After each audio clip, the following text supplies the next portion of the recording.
ঠিক ঘড়ির কাঁটায় 7টা। আমরা যাচ্ছি বাঁকুড়ার মুরুদবাহা ইকো রিসর্ট বাঁকুড়ায়।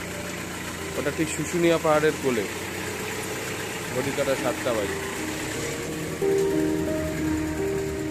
11টা বাজে। এখন আসতে অনেকটা দেরি হয়ে গেল। 7টার সময় বাড়িতে বেরিয়েছি। দিল্লি রোড হয়ে বর্ধমান হয়ে পার করে এখন গুসকরায় আছি। গুসকরায় এই হোটেল ফুড পয়েন্ট। আমরা এই দিক দিয়ে এই দিল্লি রোড থেকে গিয়ে কোথাও দুর্গাপুরের দিকে গেলে আমরা এই হোটেলটাই আমরা আসি এবং এখানেই আমরা সকালবেলায় ব্রেকফাস্ট করি বা রাত্রিবেলায় গেলে ডিনারটাও করি। হোটেল ফুড পয়েন্টে এসেছি। রাস্তা ভীষণ জ্যাম, সময় লাগলো অনেক। এই যে দিল্লি রোড।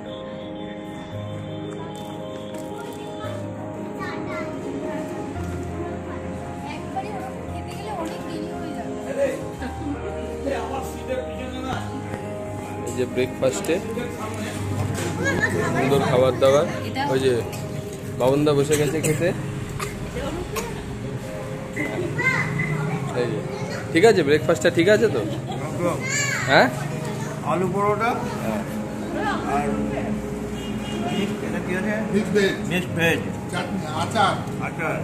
আমাদের এখন পৌঁছাতে মুরুদবাহা ইকো রিসর্ট শুশুনিয়া পৌঁছাতে প্রায় 2:30 থেকে 3টে বাজে মনে হচ্ছে। রাস্তা যদি ক্লিয়ার থাকে আবার পরে দেখা হচ্ছে। কথা বললো দুর্গাপুর ব্যারেজ।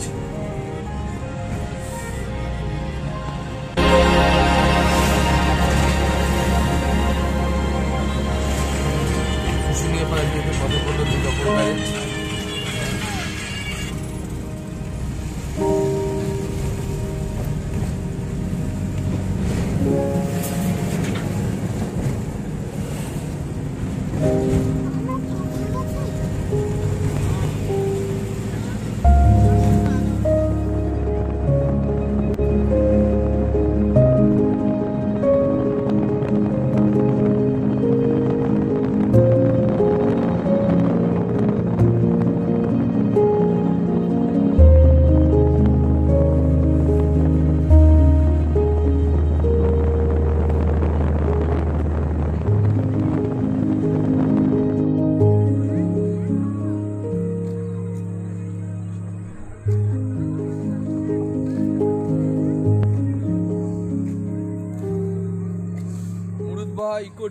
মুরুদবাহা ইকো রিসর্ট এটা হচ্ছে ঠিক শুশুনিয়া পাহাড়, বাঁকুড়া শুশুনিয়া পাহাড়। এগিয়ে বাঁকুড়া শুশুনিয়া পাহাড়, মুরুদবাহা ইকো রিসর্ট। এই মুরুদবাহা ইকো রিসর্টটা একদম শুশুনিয়া পাহাড়ের একদম নিচে। মানে সমস্ত রকম এন্টারটেনমেন্ট এখানে আছে। আমরা বাচ্চাদের ফ্যামিলি নিয়ে এসেছি। এখানে বাচ্চাদের অনেক ইনস্ট্রুমেন্ট আছে, সেগুলো ঘুরিয়ে দেখাচ্ছি। আর আমরা এই কটেজটায় আমরা আছি, এই যে দোতলা কটেজ। এই কটেজগুলো যেমন 1500 টাকা করে এখানে মানে আপনি রুম আছে, 2200 টাকা রুম আছে, আবার 1200 টাকাও রুম আছে। বিভিন্ন ধরনের বিভিন্ন রুম আছে। এটা একটা পার্ক টাইপের, এর মধ্যে এখানে কটেজ। এবং এই যে সোলারের মাধ্যমে এখানে ওই মানে বিদ্যুৎ উৎপাদন হয়। Solar panel. এই রাত্রিবেলায় যে আলো লাইটগুলো জ্বলবে সেগুলো এই সোলার প্যানেল থেকেই এই মানে বিদ্যুৎটা উৎপন্ন হচ্ছে। এই আমরা পার্কের ভেতরে এবার ঢুকবো। এই পার্কের মধ্যেই কিন্তু রিসর্ট। এই রিসর্টে আমরা আছি। খুব সুন্দর, মানে বিউটিফুল বলতে যাবো যা। এগিয়ে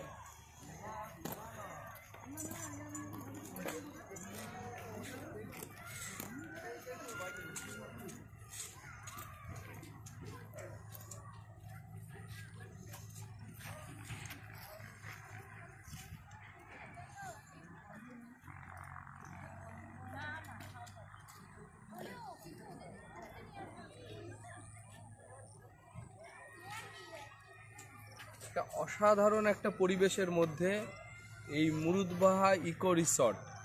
আপনি ট্রেনেও আসতে পারেন বাঁকুড়া, সেখান থেকে বাস আছে, সেখান থেকেও আসতে পারেন। আমরা আমাদের গাড়ি নিয়ে এসেছি। ফ্যামিলিও আসতে পারেন, বন্ধুবান্ধব আসতে পারেন। এখানে থাকার সুব্যবস্থা আছে, খাওয়া দাওয়ার সুব্যবস্থা আছে। বিশাল অঞ্চল নিয়ে এই ইকো রিসর্টটা। এই বাচ্চারা খুব আনন্দ পাচ্ছে, কারণ ওদের মানে দোলনা থেকে শুরু করে স্লিপ থেকে শুরু করে প্রচুর ইনস্ট্রুমেন্ট আছে। খুব সুন্দর জায়গা, পুরো পাহাড় বেষ্টিত। এদিকে ফুল দারুণ, কটেজগুলো খুব সুন্দর, খাওয়া দাওয়ার সুব্যবস্থা, দুদিন আরামসে। এবং এখান থেকে কালকে আমরা সাইট সিনটা করবো, বরন্তি, গড়পঞ্চকোট, এবং এখানে আরও 2-3টে ড্যাম আছে, সেই ড্যামগুলো আমরা করব। এবং চেষ্টা করব কালকে সকালবেলায় ভোরবেলায় পাহাড়ে ওঠার চেষ্টা করব, কারণ 4টে থেকে 4:30-র পরে আর পাহাড়ে আর কোনো অ্যালাউ করে না আমাদের। আস্তে আস্তে যেহেতু আমাদের 2:30 হয়েছে, খেয়ে দিয়ে এখন 4টে বেজে গেছে, তাই আমরা কালকে ভোরবেলায় আমরা পাহাড়ে ওঠার আমরা চেষ্টা করব। পাহাড়ে ওঠা যায়, 1 ঘন্টার বেশি সময় লাগে বললো। এখন আমরা যাব বাজারে, সেখানে দেশি মুরগি কিনবো, কিনে সেটাকে পাকাবো, রাত্রিবেলায় আবার খাবো। সাথে থাকুন, পরে আবার দেখা হচ্ছে। এই যে মুরুব্বা ইকো রিসর্টে এইভাবে কটেজগুলো ছড়িয়ে ছিটিয়ে আছে। এই কটেজগুলো পড়বে হচ্ছিল 2200 টাকা এবং 1800 টাকা করে পার নাইট আছে। এগুলো পড়বে পুরো পার্কটার মধ্যে। এরকম অনেক রিসর্ট আছে, পুরোটা ঘুরিয়ে দেখ। বিশাল অঞ্চল, বিশাল, কি সুন্দর, পাহাড়ের একদম গায়ে। বাচ্চাদের দেখুন কত ইনস্ট্রুমেন্ট আছে, বাচ্চাদের তো ভীষণ ভালো লাগবে। বাচ্চাদের, এই যে বাচ্চারা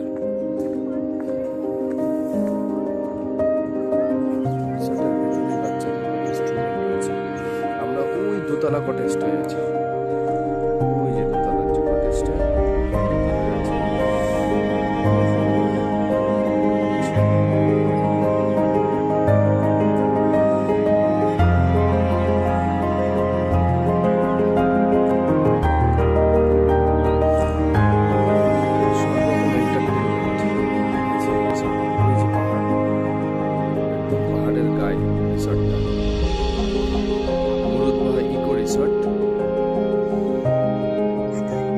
সময় আরামসে কেটে যাবে।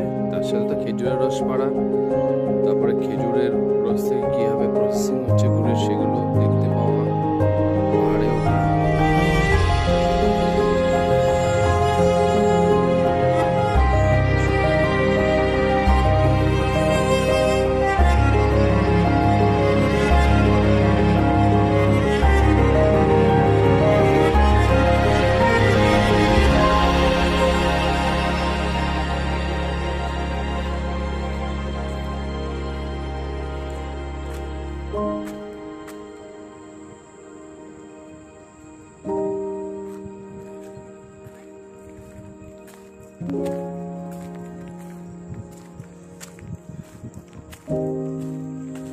মুরুদ্বাহা ইকো রিসর্ট,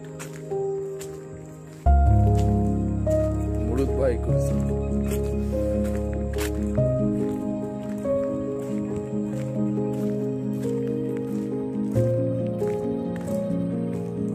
রাতের দৃশ্য,